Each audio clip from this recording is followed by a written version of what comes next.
Hello Internet, and welcome to my live reaction for To Your Eternity, chapter 139.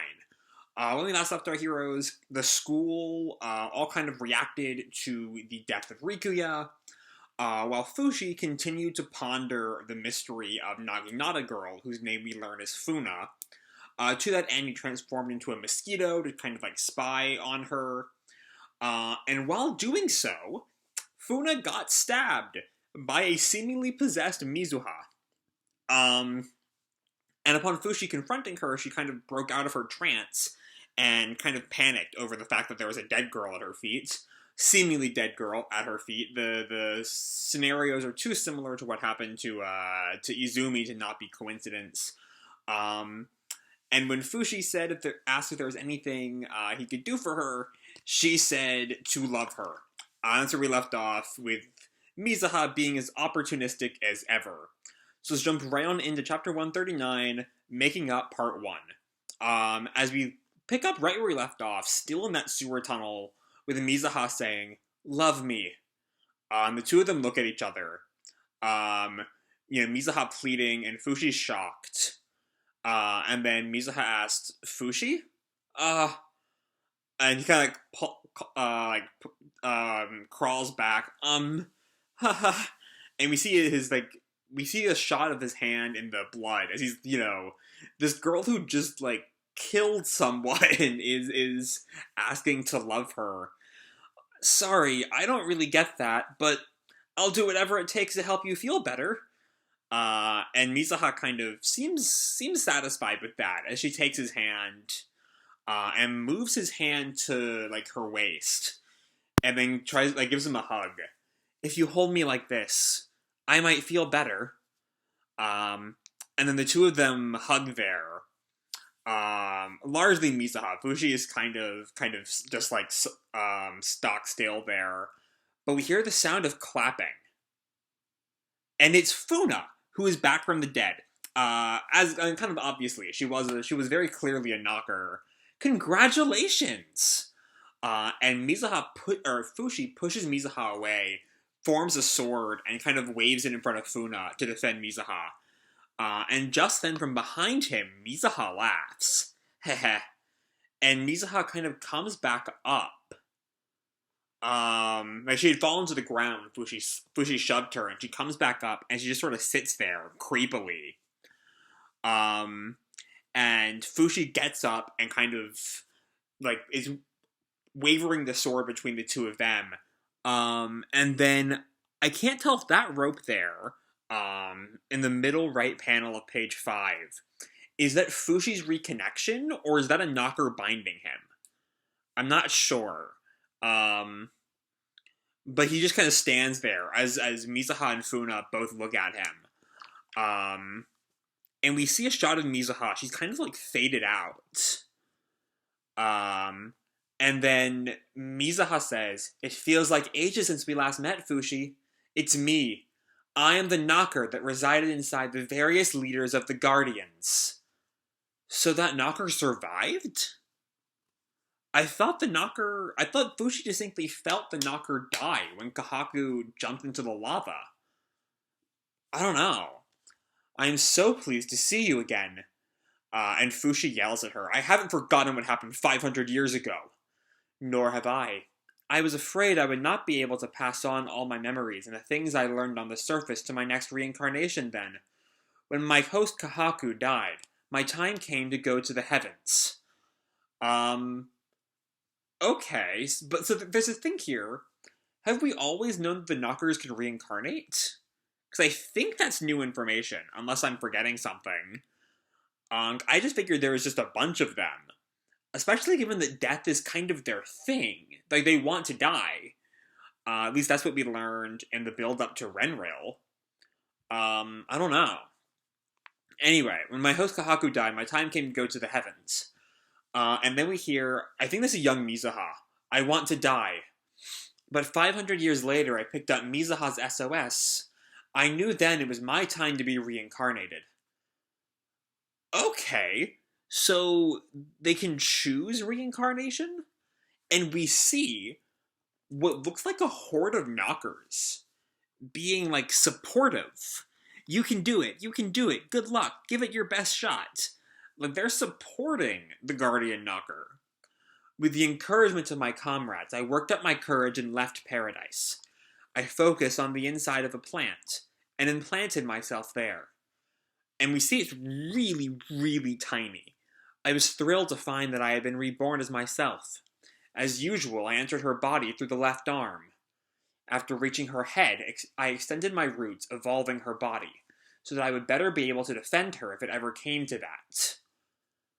Okay, so unlike last time, where the knocker was just sort of an intrusion in Kahaku's arm, here, the knocker is, like, inside the brain, hence able to create the blackouts,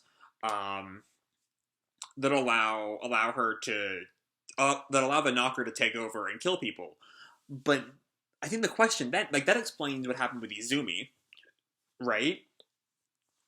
But the question is, what's going on with Funa? Because, like, why kill Funa? Was it all an elaborate trap to get Fushi out? For whatever their plan is now? I don't know. And Fushi snaps, "What do you mean evolve? That's idiotic. You say you wanted to protect her, but you're just doing the same thing you did 500 years ago. You pretended to be your allies and attacked us. You made us fight. Because of you, Kahaku killed himself." And the knocker responds, "Yes, and I truly regret it. I realized that method would never make everyone happy. We will no longer take lives." I mean, they've been doing that. Huh? But you just did. What about the girl you just... and Funa, the knocker inside Funa, I should say, responds, "This girl wanted to kill herself. Things were not going well between her and her friends. Wishing for death is tantamount to being dead." So that's how they're justifying it. I mean, they're clearly wrong. It's not the same thing. But, like, that's how they can claim to be peaceful while having killed Momori. And Izumi? Did Izumi want to die? I mean, the Izumi's ghost seems to not really care about getting her body back, as I recall. The same way Momori did. But the thing with Momori is that Momori eventually had a breakthrough and realized that she did want to live. As symbolized by the fact that her soul had not gone to paradise. And so, given that Izumi's soul is also running around... Except I just remembered, wasn't there a stray comment from Bon that he hadn't seen Izumi in a while? Maybe Izumi is dead. I don't know.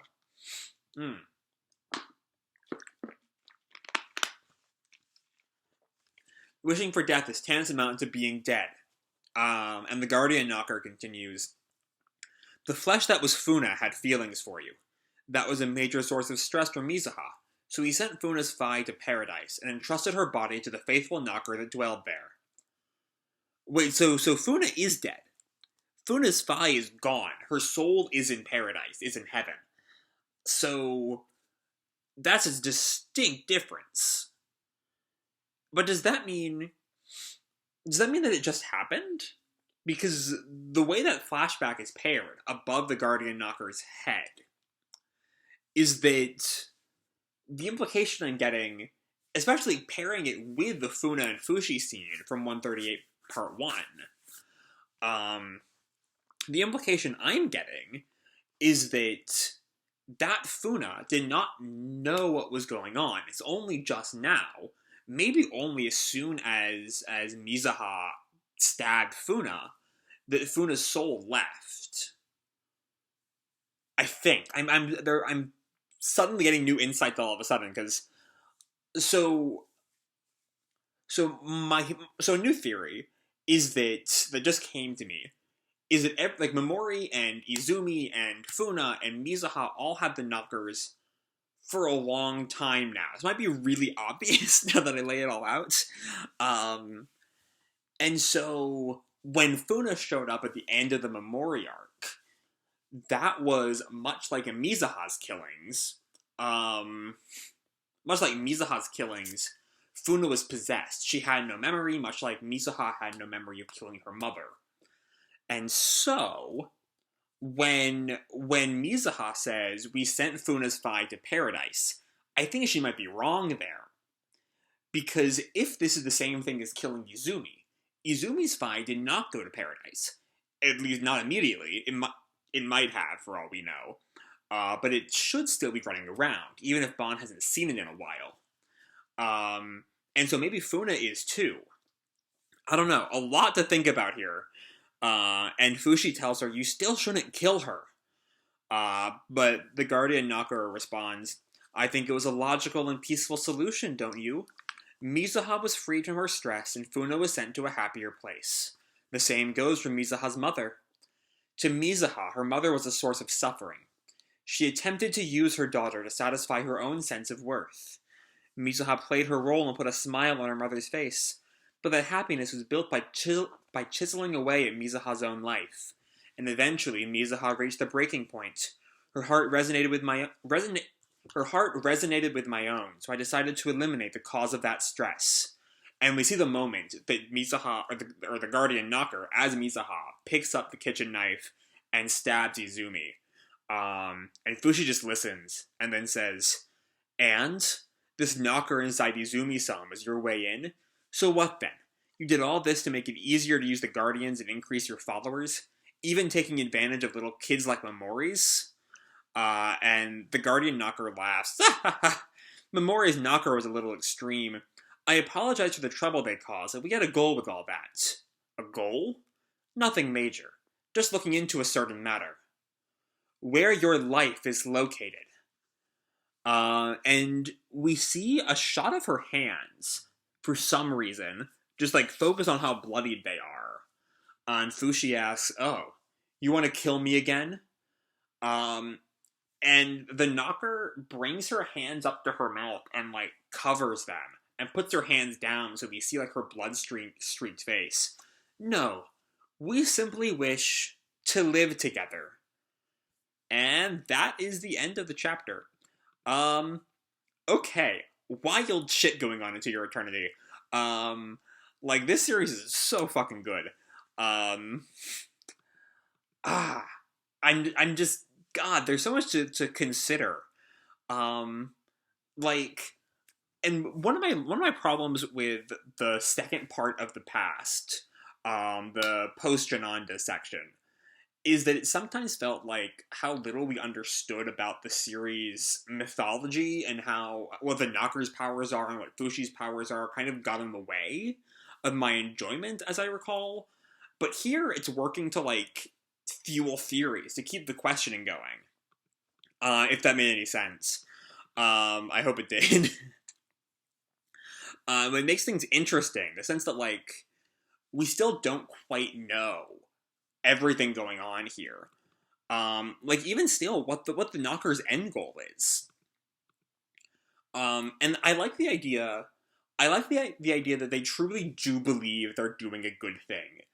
Like, that was kind of present in the Renreal arc, how we learned that they believed that death was paradise, and so killing people will save them. But there's something, I think, that feels more complex in the specificity of wishing for death is tantamount to being dead. They're fundamentally wrong. And as the Memori arc showcases, the series does not agree with them. This isn't just, like, my own personal philosophy. The show is like, no, that's incorrect. And that's why the Knockers have to be stopped in the end. But, like, it kind of solidifies them as alien more than monstrous. That's my thought. That, like, there is a thought process there that we cannot comprehend. And that's cool. I really like that. I like the reveal of, there's also even still more tidbits to dig into. I mean, specifically, I worked up my courage and left Paradise on page 7. Also, but before that, I knew then it was my time to be reincarnated. Meaning they can choose when to be reincarnated, let alone they can reincarnate, which is new information, but they choose the time? That's really interesting. It also means that we can't really get rid of them. Like, if they can just choose to come down, then all of Fushi's efforts for the past 500 years, what does it mean? You know, if they can just come back. every time you kill them. What does it all mean? I don't know. I also like this reminder at the end that, like, even if killing Izumi was wrong, Izumi was not a good mother. She was just kind of using her daughter, living vicariously through her daughter, and Izumi was just kind of a bad mom. Does not justify sticking a knife in her. But given the knockers, I don't know, what was it kind of a coincidence that they happened to have a knocker inside Izumi? It might just be the fact that she's a Hayase descendant, gives them sort of an in. I don't know. There's also this bit Fushi has near the end. So what then? You did all this to make it easier to use the Guardians and increase your followers? I was kind of, I mean, like, especially given that Izumi largely rejected the Guardians, such as they still existed. I honestly have not seen any evidence to support that the Knockers are gaining followers at the moment. I mean, maybe they are. Maybe this is all a plot to get a bunch of Guardians to be replaced with Knockers. But after this chapter, I really do believe that the Knockers just want cohabitation. Even if their idea of cohabitation is deeply, deeply flawed. I don't know. Lots of interesting things to dig into here. But I think I'm going to leave it here for now. Let the second half of 139 speak in conversation with this chapter next week. Because I think I sort of dug up what I can. But there's still so much here. And I can't wait to see what all comes from this. God, this series is so good right now. And so yeah, that's sort of all I have to say for this chapter. Hope you all enjoyed the chapter and the video itself. If you did, feel free to drop me a like or subscribe, do whatever makes you happy, And remember, your life is your own, okay? Bye!